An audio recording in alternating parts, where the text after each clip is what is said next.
ایک چھوٹے سے فارم میں ایک پیاری سی بطخ رہتی تھی۔ وہ بطخ انڈوں پر بیٹھ کر اپنے بچوں کے باہر آنے کا انتظار کر رہی تھی۔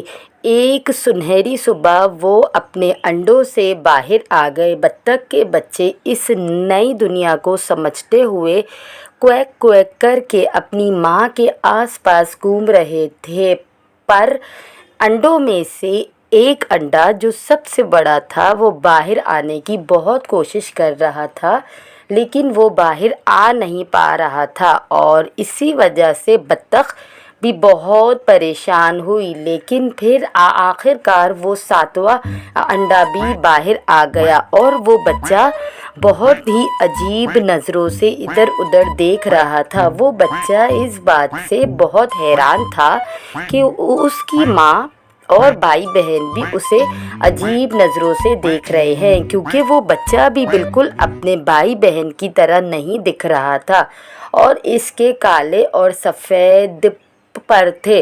باقی بچے اس پر ہنسنے لگے۔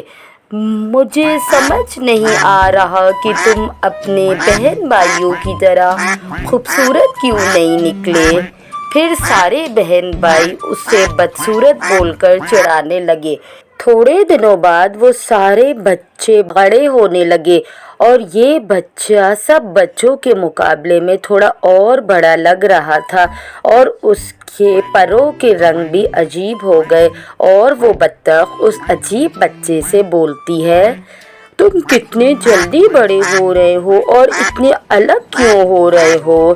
وقت گزرتا رہا اور وہ بدصورت بچہ اور بھی عجیب اور کالا دکھنے لگا۔ اس کا کوئی بھی بھائی بہن اس کے ساتھ کھیلنے کو تیار ہی نہیں تھا۔ اس فارم کے سبھی جانور بھی اس بچے کا مذاق اڑاتے تھے، صرف اس کی ماں کو ہی احساس ہوتا تھا اس کے غم کا۔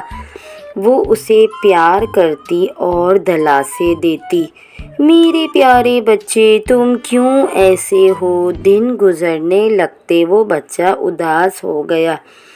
اسے بہت عجیب لگ رہا تھا۔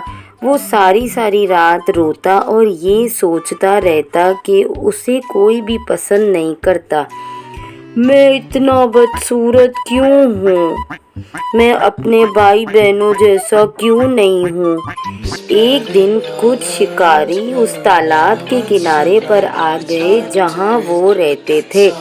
وہ بطخوں کا شکار ہی کرنے آئے تھے، اور ان شکاریوں نے بطخوں کی ماں کو مار دیا اور اپنے ساتھ لے گئے۔ باقی سارے بچے تو اپنی زندگی میں گم ہو گئے۔ ایک وہ بدصورت بچہ ہی تھا جسے اپنی ماں کے نہ آنے کی فکر کھا رہی تھی، کیونکہ اس پوری دنیا میں وہ بطخ ہی تھی جو اپنے بدصورت بچے کا خیال رکھتی۔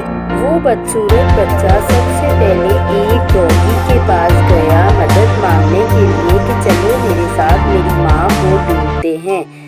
اس ڈوگی نے اسے بھگا دیا کہ چلو جاؤ یہاں سے، میں نہیں چاہتا کہ تم جیسے بدصورت ڈکلنگ سے بات کرتا ہوا مجھے کوئی دیکھے۔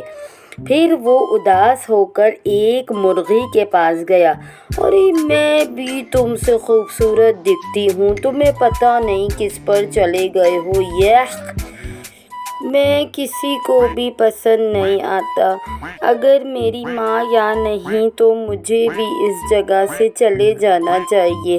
اور وہ بطخ کا بچہ وہ فارم چھوڑ کر چلا جاتا ہے۔ یہ کہانی کا پہلا پارٹ ہے، اور اگر آپ اس کہانی کا دوسرا پارٹ دیکھنا چاہتے ہیں تو ہمارے چینل کو سبسکرائب کر کے ہمارے ساتھ جڑے رہیے۔